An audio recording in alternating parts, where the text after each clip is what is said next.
How to unrestrict someone on Messenger. Hello guys, this is Atticus and welcome back to another tutorial video. In today's video, I'll teach you guys how you can unrestrict someone on Messenger. So without any further ado, let's dive right into it. The first step is open up your Messenger app.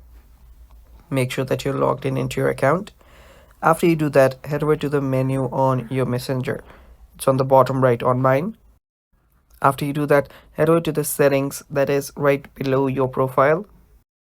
After you're here, simply head over to privacy and safety. Tap on it. After you're here, scroll down and there you should see who can reach you section. There you'll find restricted accounts. Tap on it. And there you can see the person that you've restricted. All you have to do is swipe left and tap on unrestrict. After you do that, you'll have unrestricted that person. And it's that simple guys, and that's all for today's video. Thanks for watching, stay tuned for more, and bye bye.